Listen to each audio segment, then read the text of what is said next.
Mark, fantastic sprint win by Mark Cavendish today, and you played a huge role in it, but talks about the disqualification. Obviously pretty bummed about that. Unfortunately, we've kind of been informed that I may be disqualified from the race. Obviously I'm very disappointed, extremely disappointed to put the least. You know, in my point of view, I don't think I deserve to be disqualified from the race. In the past I've never been disqualified, I've never been warned, fined, anything, so minimum maybe a warning and a fine. Obviously I would have liked to have lodged an appeal to the UCI and the commissaires. In my opinion, I don't know if that was possible or not. I'm extremely disappointed for the team because you know, I've travelled this far, and 2 days ago I was on my hands and knees in the bus after this stage, and to end the Tour de France in this way is extremely disappointing. I still have some hope that I may be continuing. I think there's a lot of people out there that think that the decision was pretty harsh from the commissaires. Yeah, I'm just gutted, extremely gutted, and I don't know what else I could say. Were you defending yourself? I think the sprint was straightforward. It was obvious that Julian Dean came over the top of me, lodged his elbow in front of mine, and moved to the left. I've seen the replay on TV. You can see that we move a good half a metre, a bit over half a metre towards the left. Anyone that's been a bike rider knows that at that stage, if I would have used my elbows against Julian, we would have crashed. I think I'm one of the safest riders in the peloton. I pride myself on being a straight line sprinter. You know, that's my job. That's why I'm here with Cavendish, and out of all the sprints I've ever done, it's always been straight, clean sprinting. So I think if I would have used my shoulders on my elbow when Julian had his elbow already over the top of me, would have resulted in a crash, and that's exactly not what I want in the Tour de France. It's the biggest cycling race of the year.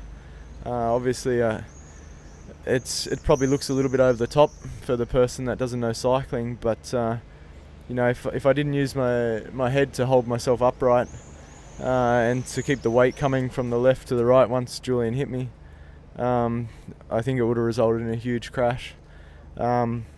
Obviously I don't like the image of cycling being tarnished, and especially my image. I pride myself, as I said, on being a clean, great sprinter, and hopefully you know, it won't tarnish my reputation. Mark, and the part after that, you went to the left and you cut off Tyler Farrar. The jury says it's about those two things. What happened there? Yeah, I think if you look at it, I hadn't started my sprint yet. I hadn't even stepped out of the seat, as you'd put it. I hadn't started my sprint. When Cavendish jumped, it was, you know, 375 metres from the line. That's a long way out. In our game plan, we've never planned to jump 375 metres out. So I hadn't started my sprint. I prepared to start my sprint once Cavendish went, because, you know, the objective is to win stages in green jersey. So at that stage I still had pretty good legs. If I could keep going, keep sprinting, then it takes some points away from other sprinters. I never wanted to impede anyone else. I think out of all the sprints I've ever done, I've never done that. Yeah, unfortunately Tyler was there, but I think Never saw him. I didn't see Tyler. I saw clean air behind me, or behind Cavendish when he went. And I thought I still had the legs to finish the sprint. At that point Tyler grabbed me, you know, and I think I done the right thing. I moved straight away for him, and I never meant to impede his sprint. Of the two offences, Mark, that seems to be the one they seem to take more seriously. If that's the most serious incident, and that's why I've been disqualified, then I think it's pretty harsh, because if you look back over the sprints of all the Tour de France, if someone got disqualified each time that someone impeded their line, I don't think we'd have any sprinters left here. You know, the commissaires are here to do their job, but today I think they're a little harsh. If that's the offence I've been sent home for, or what they want to send me home for, I think it's a very harsh decision. What would have been a fair punishment? I think a fine would have been fair.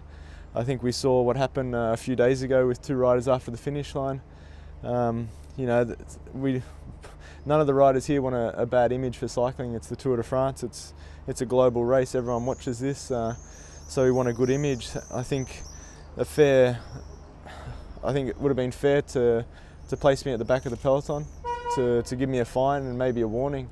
You know, it's my first offence, so I've never been called to the jury or had any other offences against me. So I think it was a little unfair. And what's Cav said to you about the whole incident? Well, obviously, the team's devastated to hear this kind of news. We've fought, you know, every day until now for the best results for our sponsors. You know, we're a big family in the team. I have a close bond with Cav. You know, to give him that kind of lead out and that kind of work every day, it's not easy. You know, he's devastated as well as all the guys, the mechanics, the staff, the soigneurs. No one likes to see a rider go home, and you know, I'm devastated. Mark, can the team adjust now without you? I don't think there's an issue in adjusting without me. You know, there's many races that Cav's won without me, so I don't think that'll be a problem. Can you talk us through the last 2 hours? When did you hear it, and is your hotel room in one part still? Or? Sorry? Is your hotel room still in one part, or do you get angry, or are you just quiet about it? No, there's not much I can do. I'd like to lodge an appeal against it and fight the decision, but I don't know if that's possible. I don't know if that's possible within the Tour de France. Obviously, you know, I'm extremely upset. You know, I spoke with my fiance. I didn't go smashing anything. That's not the kind of person I am. You know, this will probably help me to be a bigger and better rider in the future, and I hope so. Mark, we've seen that with Mark, tomorrow morning the guys will jump on the bus and go racing, and it looks like you won't. That's going to be a difficult thing for you. Yeah, obviously, I can see a fair bit of depression hitting me in the next few days.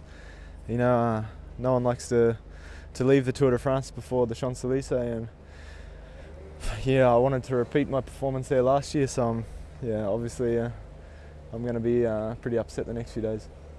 Thanks. Mark, we saw you talk about you talk about how you restrained your anger. We saw it with Shane Kelly at the 96 Olympics, pulling his foot on the start line in the kilometre time trial and being very controlled afterwards. I know that he actually went down to the change rooms and tore the place apart. Not expecting any of that from you. No, as I said, I'm not the kind of person that wants to smash things. You know, when I heard the news, I was extremely upset. The first thing I wanted to do was to contact the UCIs, the race organisers, and explain my position and my thoughts on the events. You know, I think I was pretty hard done by. Yeah, but I definitely didn't go and smash the bus. Thanks. Thanks a lot, Mark.